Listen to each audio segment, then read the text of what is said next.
Você já percebeu como ninguém mais fala sobre roupa dentro da igreja? É como se fosse um assunto proibido, um terreno minado.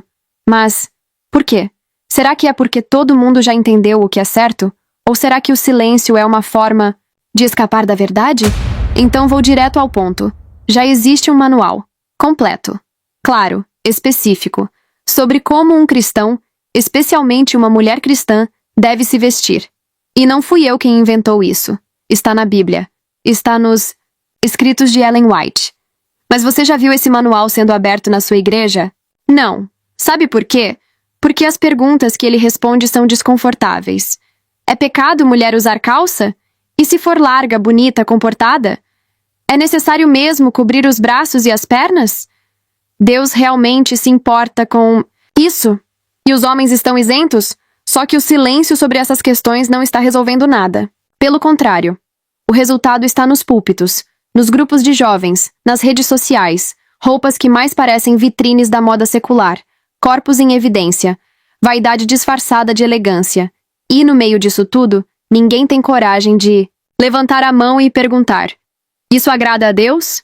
Então é isso que vamos fazer aqui. Vamos falar o que quase ninguém quer falar. Vamos encarar o que está sendo ignorado. E não é opinião. Não é regra de igreja. É princípio de santidade. Você já pensou no que foi que Adão e Eva sentiram logo depois que pecaram? Foi culpa? Medo? Vergonha? Sim. Mas mais do que isso, eles se deram conta de que estavam nus. E isso não quer dizer só sem roupas. Eles estavam expostos espiritualmente, despidos da presença de Deus. Antes, uma luz os cobria. Era a glória de Deus. Mas quando essa luz desapareceu, eles perceberam a nudez. E o que fizeram? Tentaram dar um jeitinho. Pegaram folhas, costuraram algo. Fizeram o que muita gente faz hoje. Tentaram resolver o pecado com soluções humanas, mas não adiantou. A vergonha continuava. O vazio também. Então Deus interveio. Gênesis 3:21 diz: E fez o Senhor Deus a Adão e a sua mulher túnicas de peles, e os vestiu. E aqui está a origem do vestuário. Não foi invenção da cultura. Não foi moda. Foi uma resposta divina ao pecado. E por que Deus usou peles? Porque um animal precisou morrer. Era um cordeirinho. Um símbolo claro do sacrifício de Cristo. Aquela roupa cobria o corpo, mas também apontava para a redenção. Era proteção espiritual e física. Era recato e misericórdia, tudo costurado junto pela graça. Agora olha a incoerência. Se foi Deus quem criou o vestuário, você realmente acha que ele não se importa com o que você veste hoje? Você acha mesmo que uma roupa apertada, sensual ou colada ao corpo carrega algum símbolo de redenção? Você consegue ver Cristo numa calça justa ou num decote? Adão e Eva tentaram cobrir o erro com folhas. Hoje muitos estão fazendo igual. Trocaram as folhas por justificativas modernas, mas no fundo continuam nus, porque só Deus pode vestir. E ele já mostrou como. Olha o que aconteceu no Éden. Adão e Eva pecaram. A glória de Deus desapareceu. E qual foi a primeira coisa que ele fez? Vestiu eles, mas não com qualquer coisa, com uma túnica completa, de pele, com propósito, com símbolo. A roupa, naquele momento, passou a representar 3 coisas fundamentais: proteção física, frio, calor, tempo, proteção moral, vergonha, pudor, recato, proteção espiritual, simbolizando o sacrifício do cordeiro. Isso não é só vestuário, isso é doutrina viva. É evangelho costurado, e a pergunta que ninguém quer fazer é: o que a sua roupa diz?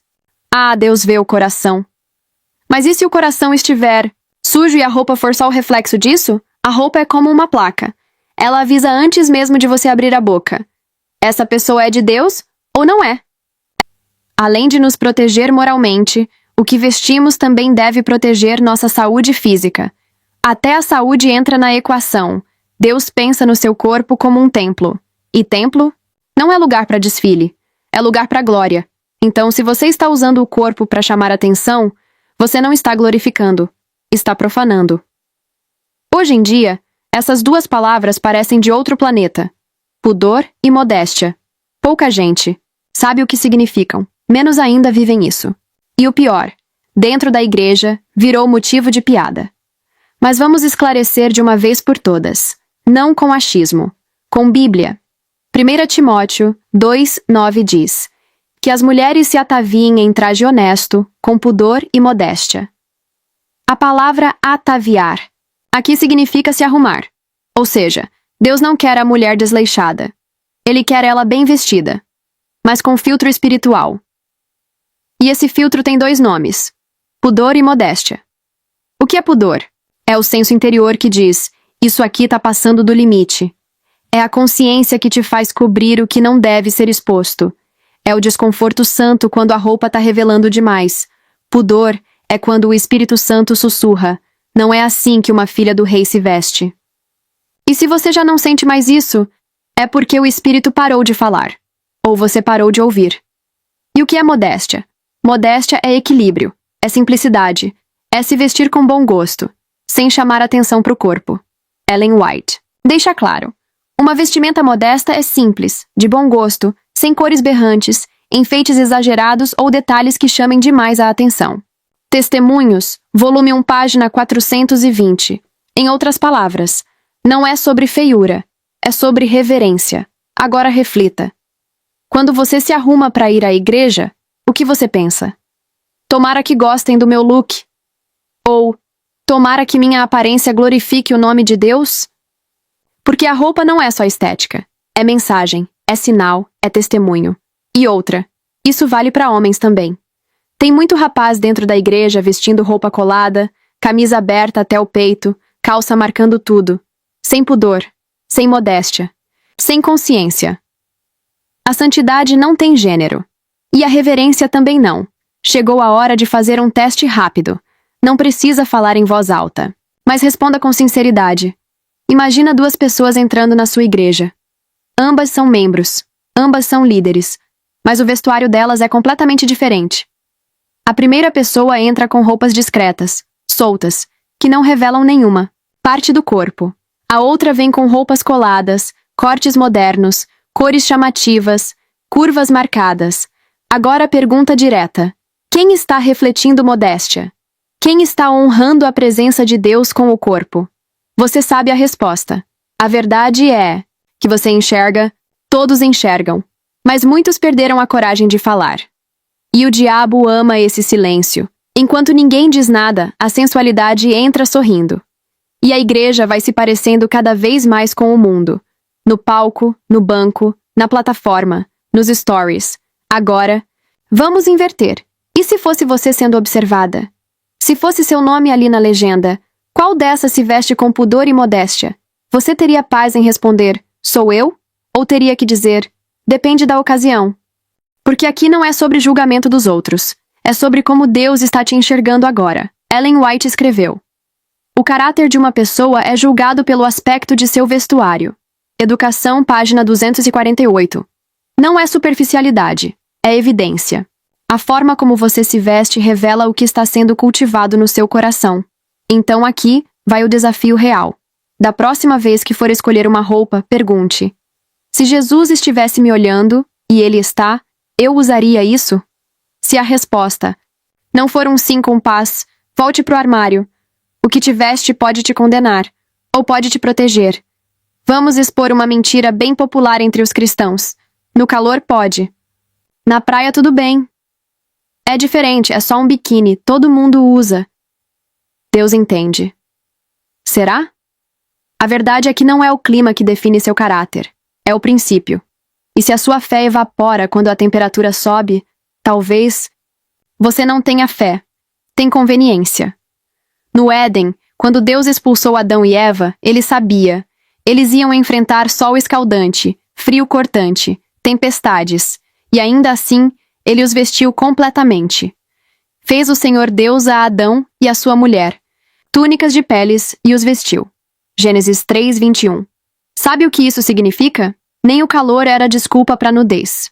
Nem a necessidade de conforto justificava expor o corpo. E Ellen White completa. Deus vestiu com roupas de pele para protegê-los da sensação de frio e calor a que estavam expostos. História da Redenção, página 46. Ou seja, a santidade não se adapta. Ela se mantém. Agora olhe o contraste, na praia, no verão, nas férias. Roupas somem. Biquínis viram normais. Sunga é moda. E a vergonha desaparece-a. Pergunta é: Deus sai de férias também? O Espírito Santo tira folga na areia? Quer ver um exemplo prático? Vá ao Oriente Médio. 45 graus de calor. E ainda assim, homens e mulheres cobertos. Mangas compridas. Tecidos leves, mas dignos. Sabe por quê? Porque lá, o pudor ainda é cultura. Porque entendem que o corpo precisa ser preservado, mesmo no calor. Mas aqui no Brasil, o calor virou licença, para mostrar tudo. E o mais assustador? Isso entrou na cabeça de muitos cristãos, inclusive dentro da igreja. Você já percebeu que a gente costuma dizer que quer viver como os patriarcas, ter a fé de Abraão, ser puro como José. Mas quando o assunto é vestuário, ninguém quer se parecer com eles. E sabe o que é mais curioso? O estilo de vestimenta dos patriarcas ainda existe hoje. É só olhar para o Oriente Médio. Simples assim. Em lugares como Israel, Jordânia, Egito, Arábia Saudita, os homens e mulheres se cobrem inteiramente. Usam roupas longas, mangas compridas, tecidos leves, mas fechados, cabeça protegida, corpo respeitado. Eles não são adventistas, nem cristãos. Sabe o que são? Pessoas que preservam uma cultura de pudor, uma cultura milenar. Um padrão que começou com os filhos de Deus no deserto e que permanece até hoje. Enquanto isso, no Ocidente, quanto mais pele à mostra, melhor. Quanto mais justa, mais fashion. Quanto mais curta, mais libertador. Só que essa liberdade está custando caro. Está matando o discernimento espiritual de uma geração inteira. Porque o problema não é o calor. É o coração. Agora olha o que Ellen White nos diz. O estilo de vestimenta do povo de Deus deve ser diferente do estilo do mundo. Conselhos sobre saúde, página 594. Diferente. Não adaptado. Não parecido. Diferente. E é aqui que entra a verdade que muita gente não quer ouvir. Ser diferente nunca foi sobre ser esquisito. Foi sobre ser santo. Os patriarcas não se vestiam assim por moda. Eles seguiam o modelo que Deus deu a Adão no Éden. E esse modelo não tem data de validade. Então, quando alguém te perguntar, por que você se veste assim? Parece gente de outro tempo. Responda com calma. É porque eu sigo o padrão de um Deus que nunca muda.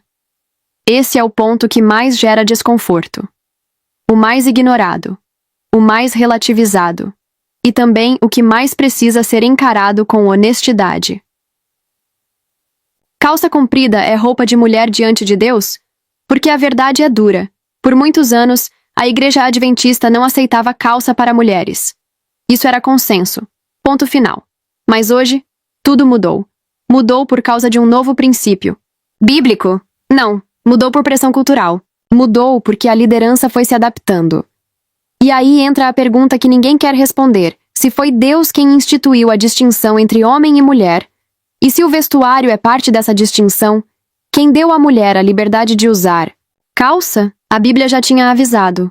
Não haverá traje de homem na mulher, e o homem não vestirá roupa de mulher.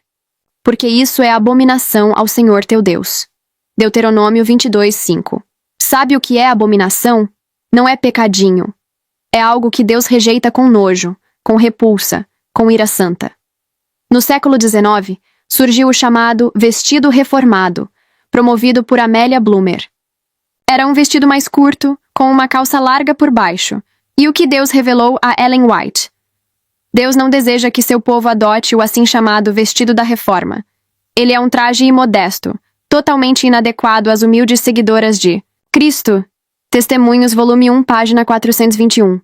Mesmo sendo uma calça larga. Mesmo sendo usada por baixo. Deus não aprovou. Por quê? Porque ainda assim era uma peça masculina. E ainda assim apagava a distinção entre os sexos. Hoje, muitos dizem: ah, mas é só para trabalhar. É mais confortável. Todo mundo usa. Mas sabe quem também usa? As influenciadoras do mundo. As artistas. As dançarinas. As celebridades. E sabe quem elas seguem? Não é Jesus. Quer usar algo por baixo de uma saia no frio? Use uma legging discreta, mas que a saia cubra tudo e prevaleça. É a obediência. E se você ainda acha que calça feminina não tem problema, então, me responde com sinceridade. Se Jesus voltasse hoje, Você sentiria paz em ser encontrada vestida assim? Essa aqui é outra que muita gente tenta passar por cima. Ah, o comprimento do vestido? Isso é detalhe. Cada um usa o que quiser. O importante é o coração. Mas deixa eu te fazer uma pergunta. Se o comprimento do vestido não importasse, por que Deus revelou até isso a Ellen White? Sim. Deus deu medidas, detalhes, instrução clara. Não é exagero, não é tradição. É revelação. Ellen White descreveu. Foi-me permitido declarar que a parte inferior do vestido devia chegar perto do alto das botas das senhoras. E ao surgir a questão das polegadas, trouxe-se uma régua, e verificou-se que o comprimento de nossos vestidos mediava entre 8 e 10 polegadas acima do chão. Review and Herald, 8 de outubro de 1867. O que isso mostra? Que Deus não deixou ao gosto pessoal. Deus mostrou o padrão, de forma objetiva. E sabe por que isso é sério? Porque o comprimento do vestido revela o que você quer mostrar. E se a sua roupa só é decente enquanto você está de pé, então, ela não é decente. Quantas irmãs sentam com vestidos que sobem? Quantas vivem puxando a barra da saia para esconder o que já deveria estar coberto desde casa? E o mais grave, quantas usam isso para ir cantar, pregar, ensinar? O padrão de Deus é simples. Nada de vestido arrastando no chão. Isso é falta de higiene. Nada de vestido acima dos joelhos. Isso é exposição. O ideal? Altura da panturrilha. Meia canela. Assim, sentou ou levantou, continua vestida com dignidade. E para moças, Ellen White foi ainda mais direta. Vossas meninas devem usar a cintura de seus vestidos perfeitamente frouxa e devem usar um estilo de vestido conveniente, confortável e modesto. Deve ficar abaixo do joelho. Testemunhos, volume 2, página 458. Nada de vestido justo, marcando o corpo. Nada de roupa colada em nome do bom gosto. Modéstia é a verdadeira elegância do céu. Então me diga, você está escolhendo o comprimento da sua roupa com régua na mão ou com o Instagram aberto? Porque uma revela santidade, a outra, vaidade. Sabe o que mais se ouve quando uma moça decide se vestir com recato? Você é jovem, aproveita. Você não precisa disso agora. Tem tempo para se preocupar com essas coisas depois. Mas, aqui vai uma verdade que ninguém tem coragem de te dizer. O diabo não espera você envelhecer para te afastar de Deus. E Deus também não espera você amadurecer para te chamar à santidade. Ele te chama agora. E sabe por quê? Porque a forma como você se veste hoje está formando o seu caráter. E o caráter vai ser eterno. O Espírito Santo quer moldar a sua mente, seu gosto, sua postura e até seu guarda-roupa. Mas o que vemos hoje? Adolescentes entrando na igreja com roupa colada. Moças postando foto com vestido justo e maquiagem pesada. Agora, te pergunto, o que acontece quando os líderes se calam? Simples. O mundo entra. E a confusão vira doutrina. Quantas vezes você já abriu uma lição da escola sabatina e viu algo sobre pudor, modéstia, distinção de gênero? Quando foi a última vez que ouviu um sermão firme sobre vestuário? Se você não lembra, é porque faz tempo. E sabe por quê? Porque muitos líderes têm medo de perder membros, têm medo de parecer radicais, têm medo de mexer onde dói. Mas o silêncio deles tem um custo alto. Hoje, dentro da igreja, se vê mulheres liderando música com vestidos curtos, pregadores de camiseta colada, jovens usando roupa mundana no sábado, e ninguém dizendo nada. Por quê? Porque o que mais importa virou não ofender. Mas deixa eu te lembrar. Jesus ofendeu. João Batista ofendeu. Ellen White ofendeu. Porque falar a verdade em amor sempre incomoda os que preferem a acomodação. E o pior, enquanto a liderança se omite, o Instagram ensina. Enquanto a pregação suaviza, os influenciadores vestem. Enquanto a igreja silencia, o mundo forma discípulos com base na estética. E quem paga por isso? As irmãs sinceras, que querem seguir a verdade, mas não recebem orientação. E se os líderes não falam, você precisa escolher se vai seguir a voz de Deus ou o eco do silêncio. Não é rebeldia respeitosa apontar o erro. Rebeldia é ver o erro, se calar e se adaptar. Se sua alma sente que isso não está certo, não despreze esse incômodo. Pode ser o espírito tentando te acordar. Ah, é só o braço. Não tem nada demais. É só um vestido sem manga. Está calor. Você já ouviu, ou até já disse, alguma dessas frases, mas o que parece detalhe, na verdade, é sintoma de um problema muito maior. Vamos fazer uma pergunta simples. Você já viu alguma foto de Ellen White com vestido sem manga? Nenhuma. E não era porque não existia calor naquela época. É porque havia reverência, consciência, santidade. Hoje as pessoas acham que mostrar os braços é algo neutro. Mas isso só mostra como o padrão foi rebaixado. Porque há algumas décadas, mostrar o braço dentro de uma igreja seria escândalo. Hoje, virou moda, virou normal. E o povo de Deus se acostumou com a nudez disfarçada. Ellen White escreveu: a simplicidade no vestir, aliada à modéstia das maneiras, muito fará no sentido de cercar uma jovem com aquela atmosfera de sagrada reserva que será para ela uma proteção. Educação, página 248. Sagrada reserva. Já ouviu esse termo na igreja hoje em dia? Claro que não, porque o que reina agora é o se sinta bem do jeito que está. Mas Deus não nos chamou para se sentir bem. Ele nos chamou para ser diferentes, ser santos, ser exemplo. E aqui vai um ponto prático. Se você começa cedendo no braço, daqui a pouco cede no ombro, depois no joelho, depois na cintura. E quando vê, já não sabe mais onde está o limite. Diabo nunca começa de uma vez. Ele avança milímetro por milímetro. E tudo começa com uma roupa sem manga, em nome do conforto. A pergunta não é: tem problema mostrar o braço? A pergunta é: isso glorifica a Deus? Isso eleva a sua aparência? Ou aproxima você do estilo do mundo? Se a resposta te deixa em dúvida, então, não vale a pena vestir. Vamos encarar a realidade. Se você decidir obedecer tudo isso que está ouvindo aqui, se começar a se vestir com modéstia de verdade, se cobrir o corpo como Deus mandou, você vai ser ridicularizada. Vai ser chamada de fanática. E aí vem a pergunta que separa as superficiais das verdadeiras filhas de Deus. Você está pronta para parecer ridícula, por amor à obediência? Foi assim com Noé. Todo mundo zombou dele, até o dilúvio começar. Foi assim com Elias. Chamaram ele de perturbador de Israel, até o fogo cair do céu. Foi assim com Jesus. Chamaram ele de louco, de endemoninhado, até ele ressuscitar. E será assim com você, se você decidir levar a Bíblia a sério. Hoje, dentro da própria igreja, mulheres que seguem os princípios de vestuário são tratadas como ultrapassadas. São as que usam saia longa mesmo no calor, cuidam do que mostram, mesmo nos detalhes, rejeitam a sensualidade disfarçada. De elegância essas irmãs existem, mas são poucas, e geralmente são isoladas. O mundo olha e ri. A igreja olha e ignora. Mas o céu olha e aprova. A roupa fala. E sabe quem escuta? Os homens e julgam, as mulheres e comparam, os anjos e registram, e o próprio Deus e avalia. A verdade é, a moda vai mudar a cada estação, mas o céu nunca mudou seus padrões. Então, da próxima vez que você se vestir, lembre-se, você está se comunicando com o céu. A sua roupa está dizendo, essa pessoa pertence a Deus.